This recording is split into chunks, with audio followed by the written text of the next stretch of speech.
แถมให้แบกหนึ่งแบกงามงาม สบายดีไปดีโอ้หมัดลำมันเช็ดยังเนี่ยหมัดเดี๋ยวสิมาคายนี่แหละโอ้ขายหมัดเท่าไรเดชับนี่บ้านหนึ่งเช้า5,0001,500มีคนช่างหรือเปล่าตอนนี้มัดไว้นี่แหละโอ้ยันมีคนชื่อเนาะเอามัดก็จะเอาเงินให้มื้อแรกโอ้นี่พี่น้องอันนี้ขอฝากถึงพี่น้องเด้อผู้ใดอยากได้มันเพิ่นอยากขายลำมันเพิ่นเหลือสวนเพิ่นเนาะก็เพิ่นสิขายรถ1,500,000เนาะรถ1,500,000พี่น้องถือว่ารถ1,500,000นี่โจมใช้รถเองบ่หรือว่าจะโจมให้เขาไปส่งให้ก็ได้คำบอกใกล้โอ้ไปส่งให้เนาะรถ300,000พี่น้องงามๆนี่มีเจ้าของก็บอกกันราคาใหม่นี่แหละไอ้เพิ่นประมูลขายพี่น้องแม่นมืดบ่ลำมันนี่แม่นเบิดโอ้มีแต่งามๆเนาะน้ำมันลอยเนาะหันกระแม่นบ่พุ่นแม่น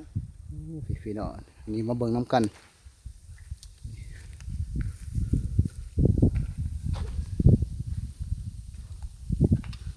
เป่าเงินบ่ด้วยเลือกกับเป่าเบียร์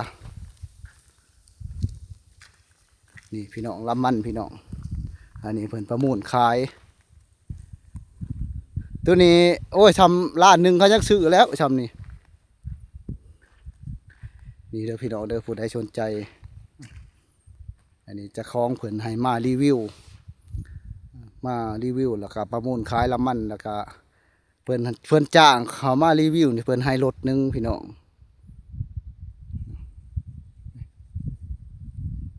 1 2 3 4 5 6 7 8 9 10 11 12 13 14 15 16จุกนี่ขายไล่ปานใดได้บ่ล้านหนึ่งอันขายแบบยกเลย16จุกนี่3 ล้านเนาะได้3 ล้านอันนี้พี่น้องเพิ่นต้องการขายลำมันจะอยากให้พี่ให้น้องเฮาผู้ใดสนใจก็แท็กเข้ามากดไลค์กดแชร์กดติดตามช่อง YouTube บ่าวบ่ค่ำแต่ว่าเพิ่นว่าอยากขายพี่น้องเนาะแต่ว่าสำหรับว่าแท็กเข้ามาแล้วบ่ได้ลำมันก็พี่น้องสิหายคือเก่าเอาพี่น้องเด้อยังก็ตามพี่น้องต้องมาเบิ่งกันความจริงนี่เจ้าของเพิ่นอนามัยเหลืออะไรขย่อย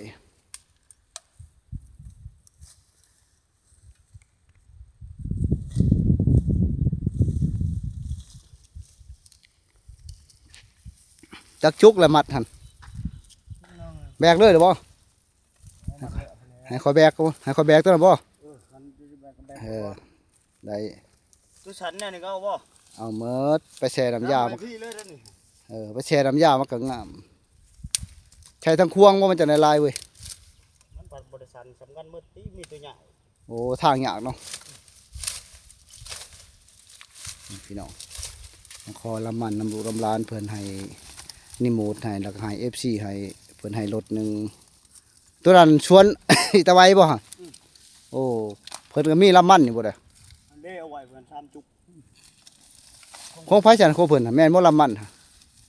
แม่นก็เราก็ไว้ปลูกโอ้บ่ทันแล้วเนาะโอ้ย่างเพิ่นแม่นบ่ย่างเพิ่นมึงไปย่างไปรีวิวย่างก่อนโอ้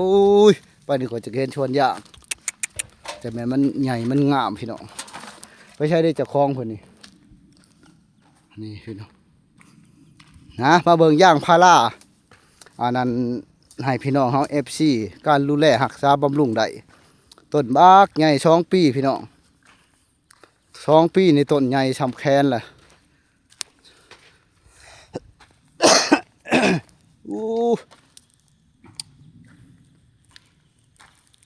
เฉพาะดอกอย่างงามดีพี่ตัวอย่างพารามันดูแลได้โอ้ยโหงามดีเห็นบ่พี่น้องอันนี้เนี่ยการดูแลรักษาวิธีปลูกย่างเพิ่นจะ ย้อนความรักษาพุ่นได้แล้วก็รักษาน้ำหรือว่าให้มันกินอาหารเพียงพอเนาะจะเติบใหญ่นี่พี่น้องพอตัวอันนี้2 ปีแต่ว่ากำหนด5 ปีนี่คือจะขีดได้